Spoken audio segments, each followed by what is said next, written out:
Hi, everyone. We're just going to give it another minute and a half for folks to join this session, and then I'll get started.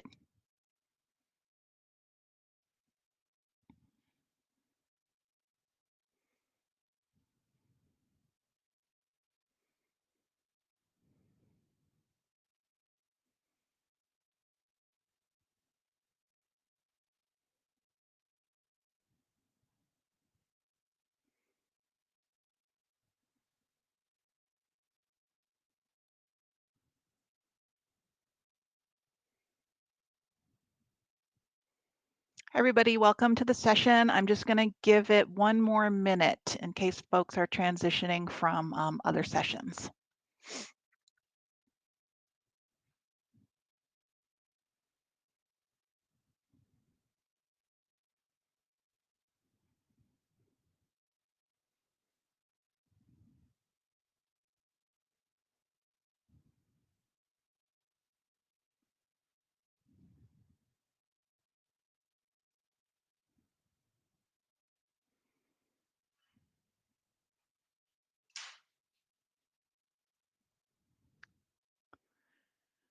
Okay, we're 1 minute past, so I think that's a reasonable time frame to start here. Hello, everyone, and welcome to this session and the annual Tribal Conference of Region 9. My name is Tina Yin. I am the manager of the Standards and Assessment Program here at EPA Region 9 in the Water Division. I've been in this position for, as of tomorrow, 2 years now, and I would say that the Water Quality Standards Program is a continuous learning environment. Even those on my staff who have been here for 30 years are still learning new things about water quality standards, so we look forward to working with all of you.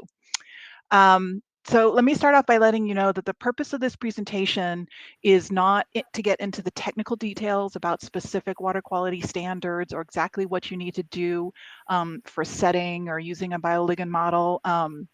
Biotic ligand model, sorry, but rather to give you some hot tips for how, when you're working for tribes with TAS, how to work from beginning the drafting stages to getting to a fully approved package of standards or individual standards from EPA, so they're in effect for Clean Water Act purposes. We're also, this presentation builds upon, I hope, for those of you that may have gone to the How to Obtain TAS for Water Quality Standards, just Section 303C of the Clean Water Act, in today's earlier presentation, and might give you a flavor of what kind of work is involved to get to approvable standards, because there is a lot of work, and I appreciate that. I have planned for hold some time at the end for some questions. Those of you at this point are familiar, please populate your questions into the chat box on the right-hand side of your screen, and feel free to put those questions in as you think of them. I will pause on occasion to make sure if there's any questions for clarification. And I have two of my team here with me today that'll help me field those questions in the chat box. And then at the end, we'll have some more time as well. So, but feel free to go ahead and put those questions in as you think of them in the chat box, or at the end, I'll give you a couple minutes to type them in as well. Unfortunately, participants, as you know, don't have microphone access for this year's virtual conference, but we are trying to be as responsive as we can with the chat box. So I encourage you to use that. And as always, keep in mind my contact information is at the end of this presentation. And I have uploaded a copy of this presentation, so don't worry about the details. I know for some of you, the screen can be kind of small for seeing here. So you can get a copy of this presentation attached in the details tab of the session.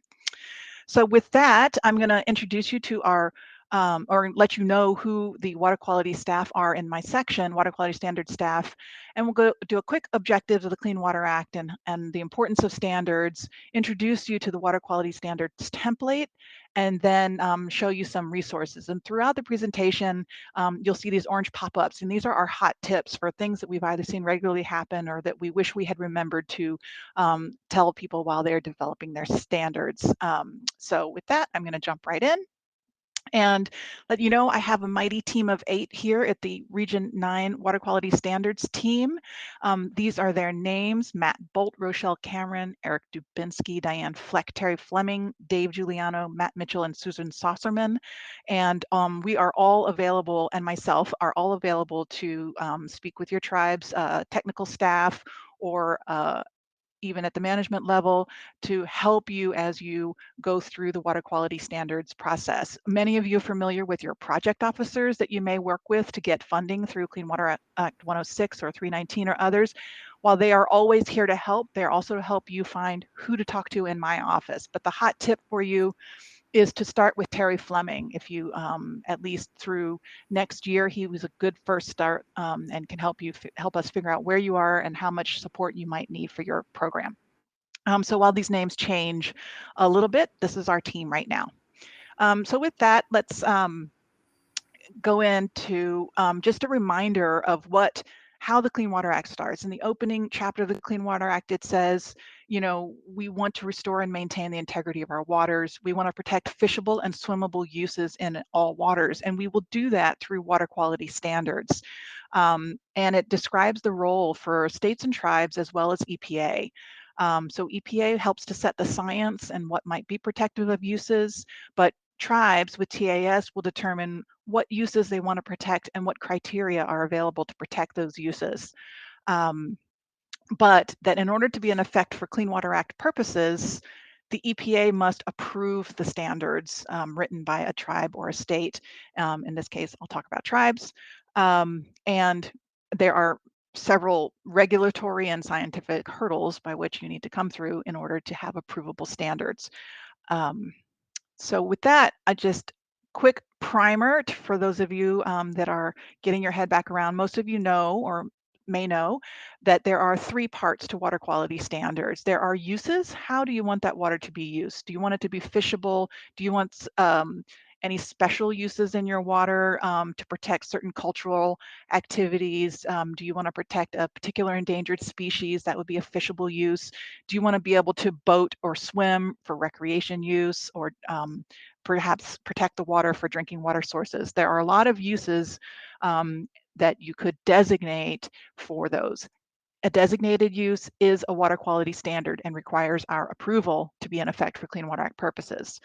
But in order for that use to be useful, you need to set criteria, determine the level of which the water quality should be in order to protect that use. And those can be in either narrative forms, like free from floating debris, no toxics and toxics amounts, very broad, nutrient levels that are not a nuisance, to very specific numeric criteria to where it is clear if a standard is violated. And there's a range of those available. And EPA does for a lot of the fishable and swimmable uses, we call them aquatic life and human health criteria. We do establish what are called recommended 304A criteria, and those are available on our website as a good starting place for what numeric criteria might be. And then the final portion of water quality standards is anti-degradation requirements. And these policies are requirement to show that water quality cannot degrade from what it either has or is expected to achieve. So, and in order to be approvable, water quality standards must have anti-degradation policies in place as well. So that is an element. With that, go on to the best tool available for tribes, or honestly anyone developing water quality standards, is to start with the model template for waters on Indian reservations. And this template is available on EPA's website, and I'll show you in a second how to get there. And it's designed to facilitate drafting water quality standards, especially if you're starting from scratch, which I know many of you are. We now have 27 tribes with TAS in Region 9, and I believe there are still 14 or 17 who have yet to, I'm sorry, I don't know the exact number right now, who have yet to have water quality standards or still working on their first standards. So that's where this template is going to be exceedingly helpful. And it has a little bit of plug and play and directions and citations for you. So I'm going to give you a quick overview of the kinds of things that are in this. First is, it gives you a template for defining the waters reservation, and you need to define where all of those waters are that the water quality standards will apply. It has 36 definitions of, but not all of which will be necessary, but you may pick and choose from them. Again, this template is there for you to personalize as appropriate for your tribe. It also lists the designated uses that you may have, and these are those fishable, swimmable uses. It gives you some examples. It is not an exhaustive list. Of course, you can also create your own uses, standards, but it is a good place to start. There are narrative criteria in there. Give some examples. I would remind you that your neighboring jurisdictions, be they tribal or state, may have better examples for you that you may want to use, or some others that you may want to look at, such especially for narrative criteria. But there are also numeric water quality standards in there. And it links you to the 304A tables, which show you all of the available science that EPA has done that support what we believe to be generally protective of uses. And keeping in mind that you, of course, that's a starting place. You can always have more stringent criteria as appropriate or less stringent as appropriate for your area, as long as those are justified. It also provides a sample anti-degradation policy to protect waters that are cleaner than the standards and making sure that those can't degrade regardless of the status of the standards that you adopt, and identifies what the 3 tiers of waters will be in terms of protection of high quality waters. And then the last 3 are implementation policies that are generally aimed at permits and how implementation of your standards will happen. But this is an important location, especially for those of you with programs like NPDES and 401 certs, which is if you want, for example, compliance schedules in permits, then you need to have compliance schedule authorizing provisions. If you want to be able to use short-term water quality variances, then you need to have a schedule authorizing, a water quality variance authorizing provision. Sorry, I was 1 click behind there. So this is the portion of your standards package where you again tailor it to your needs, and you can't use these tools if they're not in your standards. So we recommend working with there. Our hot tip here is always start with the template. It is a really good place to start. It links to the most current EPA guidance as well as our current criteria, much of which has been revised in 2015, but also continually. Another hot tip that we have here is avoid direct copying your neighboring jurisdictions' water quality standards that may have already been approved. In some cases, we find, especially when working with drafts, sometimes errors can be incorporated into drafts if it's just copying from neighboring jurisdictions, and may sometimes include standards that we in fact disapproved in a state, for example, and if the tribe looked at those, not looking at the final document, it might not be clear which of those were approved or disapproved if you're working from drafts. So direct copying, we don't recommend. The template makes for a good place to methodically go through and think about each of these sections. And as promised, I'm showing you where to get to the template. It is housed on our main water quality standards tools for tribes website, which is here. And there's a link at halfway down the page that will take you to the template. And then actually the template is a Word document. And this is what you should be able to see the bright blue words or the bold words on there. Should it give you citation and guidance, and the standard text in here is in fact a template and can be just left in and used in your standards. And then the plug and play part is that you would fill in the personalized version, the appropriate version for your unique individual tribal programs. So again, the presentation's attached, these links are there. And in fact, if you just Google water quality standards, EPA tribes, you will land on this page. That's how I find it every time. So my hot tip there is, we know that there are many tribes who received TAS either recently, but may have begun drafting their water quality standards much earlier to see, what it takes to develop them, and that's great. And we encourage you to continue to do that kind of effort. But in 2015, there were significant revisions to our regs. And so if you started your drafts before 2015, we suggest you go back and start looking at the template, because a lot has changed since then, again, with our regs as well as our criteria updates. And also, if you had looked at your neighboring jurisdictions at the time that you were drafting those, many of our states have done triennial reviews or revised criteria or standards since then. So what you're working with may not have been the most recent and may not include all of the approved standards. And we want to make sure all of that is clear. So with that, just a quick peek at what it looks like, the aquatic life criteria tables. And again, these are available on the website, and it shows the various levels for the different pollutants that we have.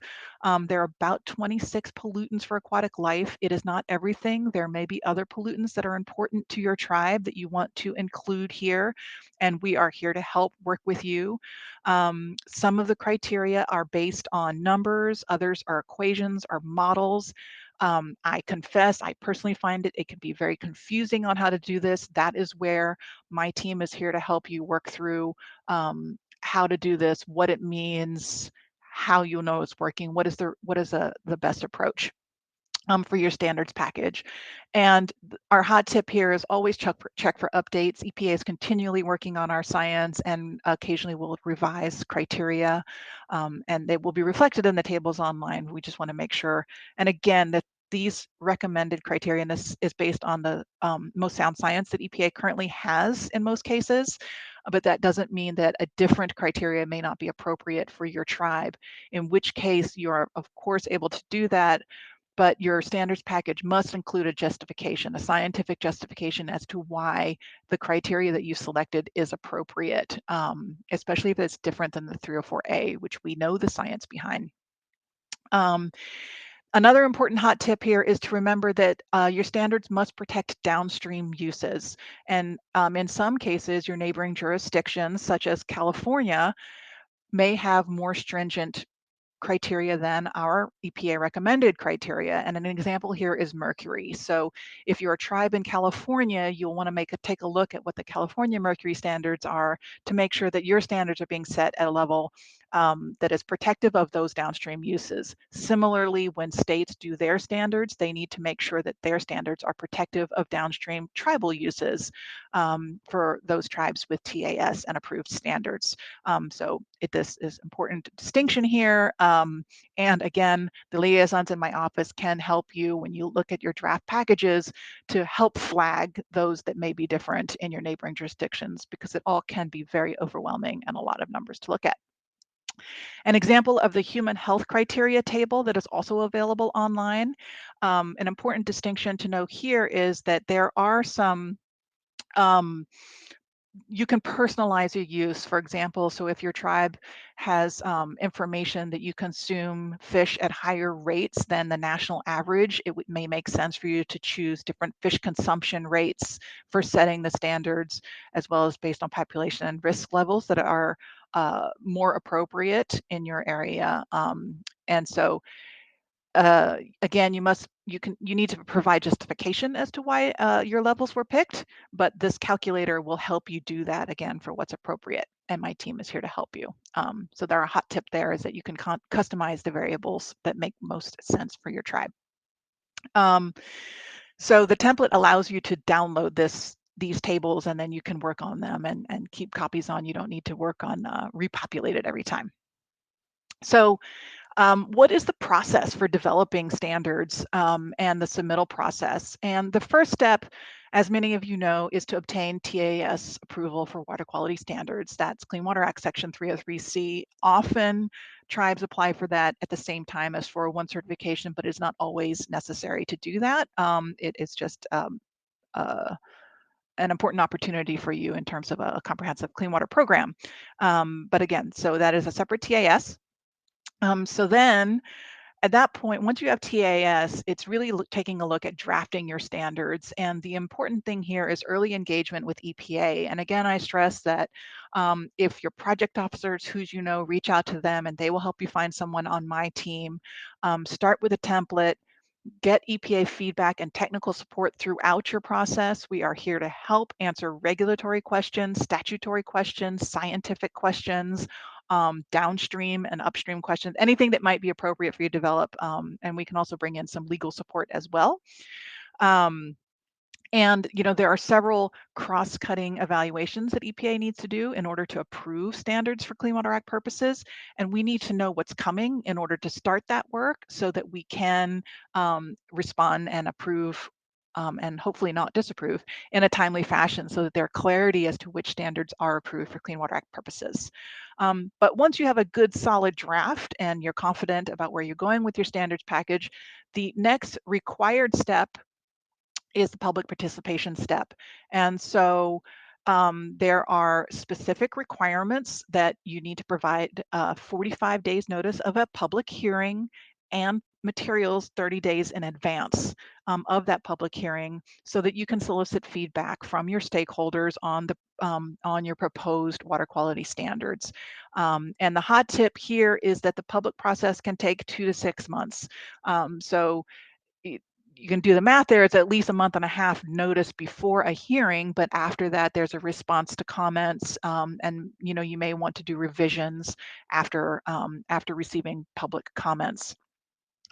And hopefully EPA has worked closely with you on your draft before you go to public notice and help you triage any really hot deal breakers, as we say, meaning that there's no way we would be able to approve them, and making sure that we're clear with you if there is any of that in your draft standards or making any recommendations for you for improving. So that's the role of my team to help you there.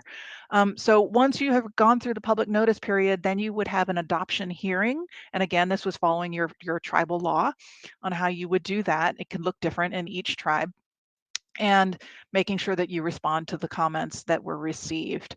Once your councils have adopted, or tribal governments have adopted your standards, then your attorney general or tribal government equivalent must do a certification to say that these standards were adopted according to your tribal law. And we need a certification statement from your attorney general or other. And then you can submit your final package to EPA for our action. And this triggers our action as required by 303C to either approve or disapprove for Clean Water Act purposes. So again, I'm going to stress this on almost every slide. Keep your EPA liaisons up to date with any changes every step along the way. My goal is, once I have a good understanding of where tribe is in the developing of their standards, that I can assign a staff person to work with you over time. And we do have a small but mighty team, so you may talk to more than one individual. We are trying to provide as good service as we can. You may not have always the same voice at the table, but hopefully we're able to give you consistent messages. With that, just some reminders of, your water quality liaisons are here to help. We're here to help you figure out where to start, spot potential issues, provide resources to you, explain our regulations and requirements. We review drafts, provide feedback. You can contact us for working meetings as well as more formal presentations. Informally over email, it's all fair game here. We also are here to help make sure that the criteria that you're developing is protective, making sure that the uses you have, are there, meaning you must have fishable and swimmable uses, and do you have the right ones? Do you want to consider any others? And ensure the process submissions requirements are met, and that we are clear with you as to what those are. So always reach out to us, and we are happy to have meetings with you. So what happens once we've gone through this whole process of helping you develop your standards packages and it arrives here? Once we receive your package, EPA is reviewing that package, and statutorily, the Clean Water Act says that we have 60 days to approve water quality standards or 90 days to disapprove. And if we disapprove those standards, if there's not an underlying standard in place, there may be a requirement for EPA to promulgate standards. That is not a very common occurrence, but it has happened on occasion. But we will be working with you, and if there's an underlying standards in place, for example, if it's a triennial review and you're revising a standard, until an approvable standard is in place, the previously approved standard would stay in place.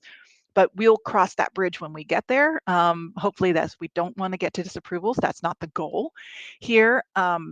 But I will tell you, we can only meet the 60-day deadline, because that's our goal, is to have approvable packages, if we've worked with you early and often in the development process. So And I'll show you in a minute some of the things that EPA has to look at and review when we get there. And I will also point out that not all water quality standards packages are created equal. Some of you are developing your very first standards packages, and oh, there's suddenly some feedback. Is somebody off mute? Okay. And so some of it, there's a lot of feedback. Can we make sure that the other speakers in the room are on mute? So I guess I'll just keep talking. Okay, so we can only get to these crosscutters if we have done significant amount of work with you in time. Again, there are different stages. When we're looking at a package of hundreds of water quality standards as opposed to revising, say, one water quality standard, certainly the lift and the amount of work that EPA has to do to get these done can differ. So it is our goal to meet the 60-day requirement, but I will tell you it doesn't always happen. But it is our goal to do that. So what does EPA look at when we are reviewing your packages? We have several requirements. We need to consider, do the standards meet our implementing regulations? Are they based on sound science? And if they aren't using recommended science, or do they have justification for us to why those uses are protected, including downstream uses? And were the public participation requirements met? So again, are there anti-degradation policies? Are there implementation methods in place where required? And is the package complete? Does it include the certification from Tribal showing that they were adopted pursuant to trial and law? Are there strikeout versions that help us if these are revisions to know the difference? So the hot tip is, please make sure your water quality standards liaisons and my team know if your package is coming, you're ready to get formal submittals, so that we can make sure that we are as staffed up as we can be to make sure that we get your packages going. But I mentioned that we have to be working on things well in advance or we won't get through the process. And two of those other legal obligations that EPA must meet in order to approve water quality standards is that we need to offer tribal consultation, not just need, but we should offer tribal consultation to make sure that any standards that we're approving, that we understand what the interests are in surrounding tribes. And we offer tribal consultation on all standards packages, state and tribal packages that we're acting on. And to see if those effective tribes are, because it's important that we understand what the other drivers and needs are there. And typically my office sends out a letter of invitation to say, we anticipate that a water quality standards will be coming from this jurisdiction, and invite you to consult. If you wish to consult, please let us know, and then we will meet with you to make sure that we understand your tribe's interests on individual packages that we think will be coming before us. But then we also have to complete Endangered Species Act consultation with the Fish and Wildlife Service and National Marine Fisheries Service in order to make sure that endangered species will not be adversely affected by our water quality standards that we are reviewing. And those are for the aquatic life criteria only, because as of yet, humans are not endangered species. So we don't do that on the human health criteria. We do it on the aquatic life criteria. And as you see, that could be hundreds of combinations of standards here, depending on the uses and the elements that you choose. And so therefore doing that evaluation is actually quite a large lift, especially for the new water quality standards packages where you're getting a full suite of criteria and uses on the books. So this can take us, 6 months to a year to develop these BEs. So we need to sort of know what's coming so that we can start working on that. And then the services require 60 days to respond to our analysis in order to concur or not concur with us. And all of that has to happen in that 60 days window. So you can see we have to start working on the background work before it gets here. So with that, just a few things to remind you that we know to avoid. Don't forget to share early drafts with EPA. Not all waters will have fishable, swimmable uses. Working with your liaisons will help you determine what those might be. Avoid standards that are not protective of the use. Don't forget to include scientific justification. Avoid not protecting downstream uses. Don't forget an anti-degradation implementation methods in your standards. and make sure that you allow enough time for public notice and comment. Don't get too far down the road and think you need the standards in place very quickly, because remember, you have to go through public notice and EPA needs amount of time to approve them for Clean Water Act standards before they would be effective. And once you have standards in place, water quality standards programs are living programs. And so we at the Clean Water Act says from time to time, but at least every 3 years, you should take a look at your standards and seek feedback from the public and your stakeholders to make sure that you have all of the appropriate standards. Um, are you consistent with current regulations, recommendations? Do you need to revise any of your criteria to protect the uses? Do you have new uses that you may want to designate? And then do you want to do a full-scale revision of your standards, or is it just 1 or 2 criteria that you may need to revise? And training reviews are generally run that range. And then it's an important final step of a training review is to notify EPA that you've completed your training review, that you did complete a hearing, and you've identified which standards you want to revise, and then start working with us on a plan of which ones you want to revise again, so that we can start that loop over again, providing you technical assistance.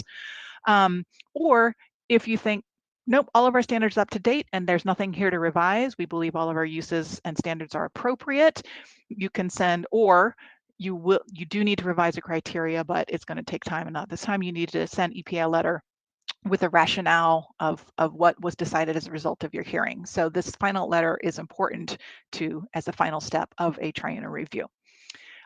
So with that, I did promise you some resources. These are just some links to the websites. And again, you have this information. You can get the whole presentation from the details section of this presentation.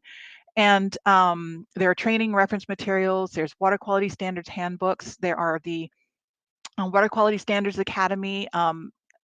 Last year, we hosted a Tribal Water Quality Standards Academy here in Region 9. I think the hope is that we will be able to do that again, whether it's virtually or hopefully in person again. Is our goal, but there are a lot of very useful tools and very good minds out there and a lot of experience working on standards. But then, as I said, standards are a continually evolving thing. It is a continually learning program, and some of it can be really complicated and take a lot of time. So that's why we're here to help and provide you as many tools as we can. And recognizing that your neighboring jurisdictions often provide really good partners for making sure that especially shared watersheds and shared water bodies have protective uses and criteria. So with that, I don't have any more specific slides, but I want to make sure if there are any questions from the group and encourage you. I'm going to stop sharing my screen here in a minute so I can see. Well, I won't see you, sorry. And if you put any questions in the chat box here, then we can field them. I have Terry and Diane of my staff are both here to help be able to answer questions. And with that, let me stop sharing. So 2 things in the chat. First, Rob Roy put in the template in the chat box. So thank you, Rob. That's really great. And it sounds like our message of using the template is getting through. There was a question from Sarah Ryan who asked, how can EPA, let me get to it real quick, how can EPA assist tribes with developing water quality objectives and numeric criteria for tribal beneficial uses? Do you want to tackle that? Why don't you? Would you? Well, we can help you by reviewing the draft standards package that you have. We can guide you and help you understand, which beneficial uses might be appropriate. I mean, we're here as a resource, basically.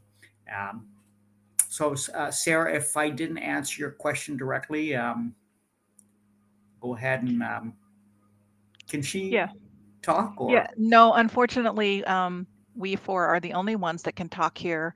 And I would say, Sarah, the step here is contacting the EPA liaison, describe the use that it is you're trying to protect. If one doesn't exist, you can of course create one. So then once we understand what the use is, we can help you understand or even find comparative criteria that may exist that can, help demonstrate that those are protective of the use. So be it, if it's a cultural ceremony use, are you drinking the water, or are you touching the water? Are you standing in the water? Different amounts of contact there may different may change what the different use may be. But if it's fish consumption, that would of course be different as well. Okay, now the questions are coming in rapidly. Good. So Christian Aceves basically asked, how can we reach out to the water quality standards liaisons? So that I think my information was on this website, so you can certainly reach out to me. I can put you in touch with us, or your project officer at EPA Region 9 can help you find us. Anyone or reaching Terry directly are good places to start. Okay, here's one from Dan Mosley, and it basically goes to funding issues. And it says, let me move my cursor so I can see this. It says, 106 funding is not enough to allow tribes to effectively monitor water quality. If 100 tribes in Region 9 obtain water quality standards, where is the money going to come from to allow tribes effectively to administer their respective water quality standards programs? Is EPA going to provide additional funding to those tribes with Clean Water Act 303C and 401 authority? This will take additional staff time to oversee these programs. Correct. And I think, we all recognize, the first step is having a standards program, but that's a whole different level of effort needed to appropriately implement and oversee. We agree. I don't know. I can't tell you what the promise of future funding is for increasing funding to tribal programs. We at the region, of course, are very cognizant of the fact that we need additional funding to support tribal programs. When I do have small pots, they are always over small pots of money that we can have, and that tends to be focused around providing technical assistance to tribes, and so we'll continue to do that. But the overall increase in terms of congressional funding, we can continue to make sure that the needs are known, but at the region, I'm not sure, funding is always an important question and need. Yeah. It's not a very satisfying answer. Sorry. And there was one emoji that basically said, so. That's a good reenactment of emojis. Thank you, Terry. Yeah. There's a question from Robertson Chatlin Jr. And the question is, can water sampling help lakes?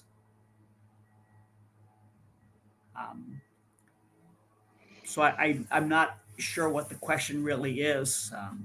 Certainly, the criteria apply to lakes, but the standards program does not have money to support the monitoring of lakes, but your 106 funds that you do get does provide limited monitoring to sample lakes. I think that's the way that I would answer that. Any others So, add Terry, on? Terry, if I added to that, maybe if a tribe had a lot of lake water quality data, are those data useful to help them set their standards? Well, certainly. There are dissolved oxygen standards that can be tailored. Another issue is that a lot of lakes are having harmful algal blooms, microcystis, and the toxins associated with those, and so there are standards to, limit the toxin levels. I hope we answered that question directly. If not, Robertson, can you just add another chat bubble? Sarah Ryan says, can you assist with exposure scenarios? Well, we can help you do the calculation. I don't know if we have any funds to do surveys of how much fish are being eaten within your tribe. That's something that you guys would have to provide. But once you have that information, we can run all the scenarios you want. And that's one of the nice things about the tribal template. They have a scenario where you can put in any fish consumption number and any risk level, and it will just pump out the right numbers. So Diane or Terry, are you familiar with tools or exposure scenarios that may have been done in other jurisdictions that tribes might find as a helpful starting point that they might be able to use? Well, this is Diane. The state of California did a fish consumption survey. It was done by Fraser Schilling at UC Davis, and that's what the basis of the California tribal consumption rate was based on. And so there, I haven't looked at that study for a long time, but they did survey a lot of different tribes, and that might be a useful start if your tribe was surveyed for that study. You can maybe splice out the information on your tribe to do a more site-specific consumption rate. And yes, there are other studies up in the Pacific Northwest for tribes up there, and the numbers range from what you would expect, 142 grams per day, to some very large numbers. But again, those are site specific for those tribes. Would it be helpful if we found the Fraser Schilling papers and sent them out to? Sure. Why don't we, if you give me, find that link for me, Terry, I can put it in the water lounge of the conference and make sure at least that resource is there. It'll take me a while. Nope, that's fine. Yeah. There was a question again from Robertson Chatlin that said, does replanting help storm runoff? And I think the answer is it could, if it's in the right place and you have the right type of plants there. Anything that slows down the flow of water will allow stormwater pollutants to seep into the ground rather than going to your lake or your river.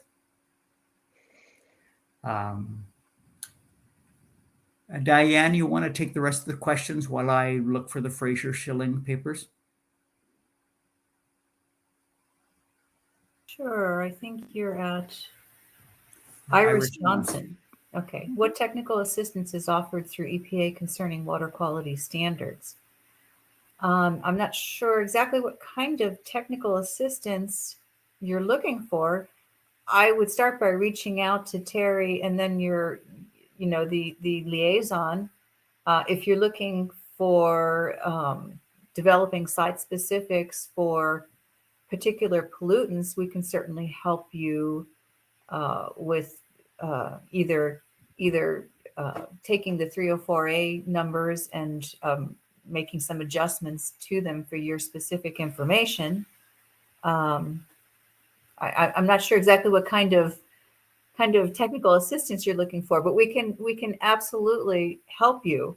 You just need to tell us what you're looking for. Yeah, I think in terms of developing capacity and where to start, I would always point you to the Tribal Water Quality Standards Academy, the handbooks. Like, there are tools available online, but if you need specific technical assistance, like how do I develop a numeric nutrient criteria on my lakes, that sort of thing. Sometimes EPA has technical contractor type resources that we can offer in individual places. I would say those funding are limited. That funding is limited and kind of rare, but occasionally there are programs like that. But the good first place to start is getting in touch, like Diane said, with your liaison, and we can identify. Typically, we don't have the resources to provide contractor support to develop your standards or to do the technical bases for your standards. That generally comes through, unfortunately, through either tribal resources or the notably too small 106 funds that you do receive, hopefully. Let's see, is there another question up here? Let's see, Rob Roy gave us a link to the Central Valley's fish consumption. I don't think that's the statewide study, but it's a good study as well. There it is. And then gave us the UC Davis link. Very good. Thank you very much. That's very quick. the Googling prize goes to. Sarah Ryan says that they were hoping for technical assistance with cultural activities exposure scenario. And if we have any information on that, links to other tribes that may have done it. And then this again would like cultural uses as opposed to say the fish consumption one, which is the one we talked about just now for exposure factors. And I don't know. Yeah, I do not know of any, but I'm going to say that if you're looking for that, we can check with our Region 10 counterparts and see if they have anything like that. I do not know of any kind of assessment like that within Region 9. And I will say, Sarah, that again, it could be talking through what those uses are and how your designated uses are described. It could be that there is information, like I said, we have recreation contact for criteria that says, at what levels are bacteria then safe for exposure if you touch the water, like in recreation versus that sort of thing. So there are other criteria that have been established that might help you understand what your exposures and risks might be, and we can help you sort of pull from those to understand what's appropriate, again, depending on what the actual use is. Yeah, I was just going to add on that. It really boils down to what the exposure scenarios are, if they're ingestion, if they're dermal, if they're inhalation.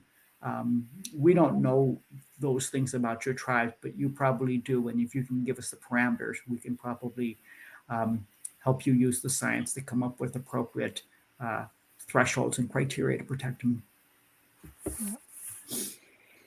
Okay. Oh, good. We have successfully answered a couple of questions. Just give it another minute. If there's, we have like 3 minutes left in this session. If there are any more burning questions, please add those.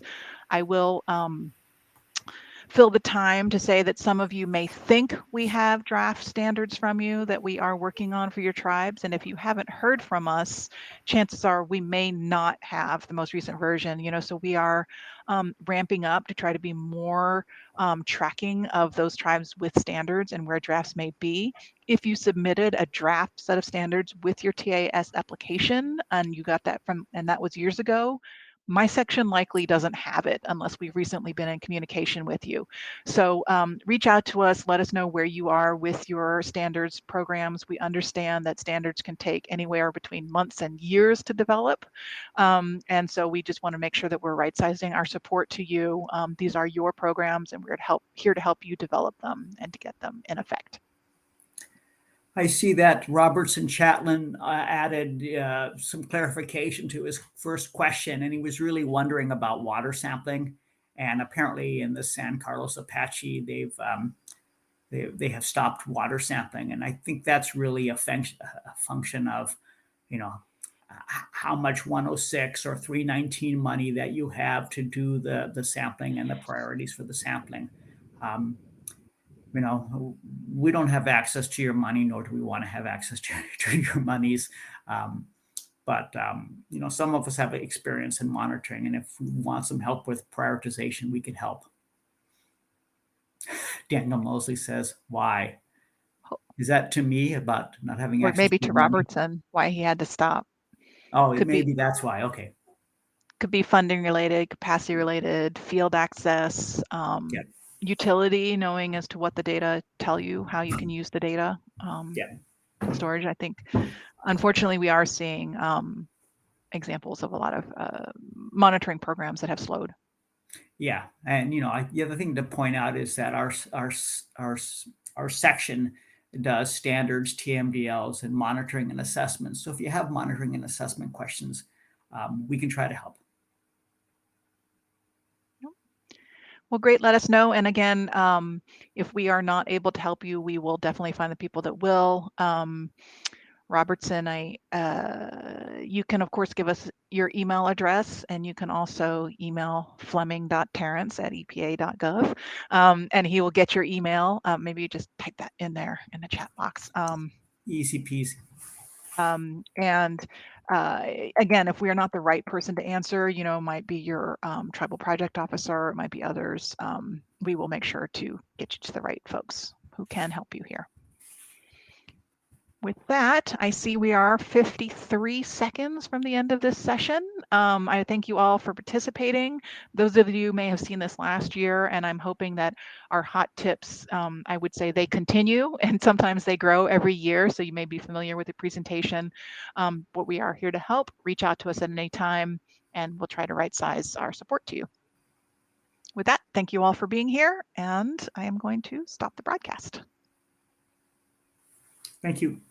Bye.